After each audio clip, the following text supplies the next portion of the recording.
So here we've got the lineup of 3 vintages of Castello del Terriccio, 05, 06 and 07.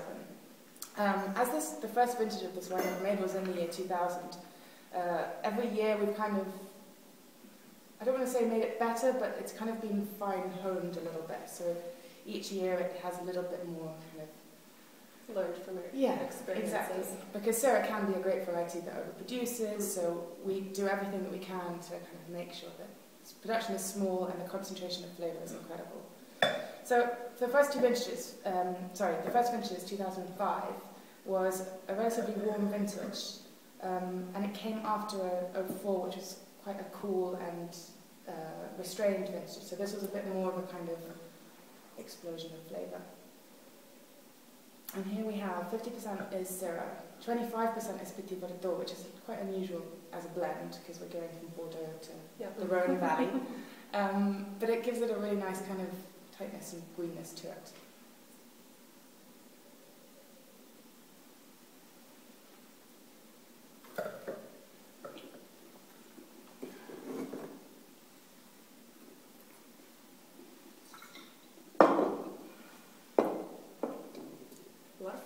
Too. A lot of really great acidity. Yeah. So you've got that power, the spiciness and the warmness of that wine. And it does 2 years in new French oak, so it's got a really kind of nice complexity and softness about it as well. I think one thing that underlines all of the Terriccio wines is elegance, which is rare to see in all the different levels of the wines that we have. And there's beautiful balance to all the wines as well. So even in we'll see in the 6 and the 7s, which are very powerful vintages, there's nothing that overpowers other flavors. So this is the 06, which was a very famous vintage in the Bolgheri and the Maremma region. Everything was perfect. We had a number of vintages at the beginning of the year 2000s, which we had a huge jump in temperature around August, and it was a little bit more challenging in the vineyard to control flavors and quality levels. But the 06 and the 07s were very warm and very powerful, but there was no big jumps, there was no water stress, and everything just kind of seemed to go perfectly, which is nice when that happens.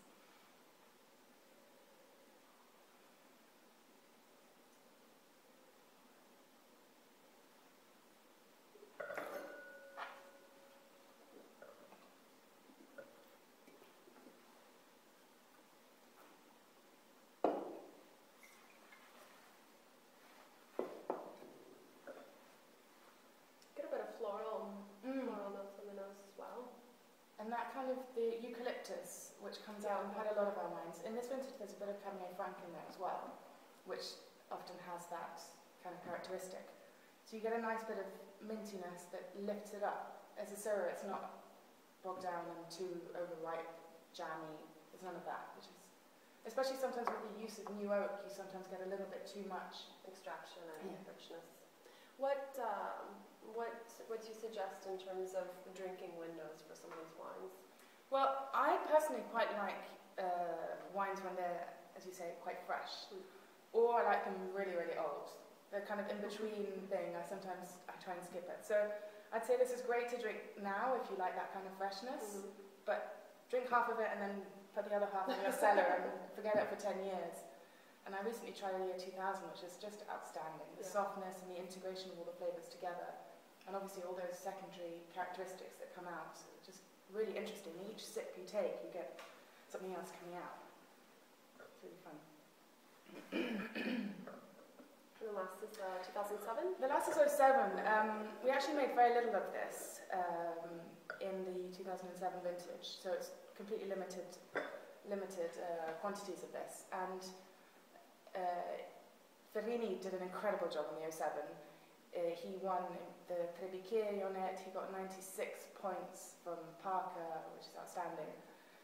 And you can see why. I mean, it probably needs a little bit more time to, because of its amazing powerfulness, it's one that really deserves to have a little bit more time in the cellar.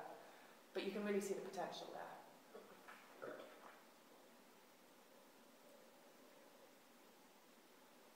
You can really get the Syrah on the nose.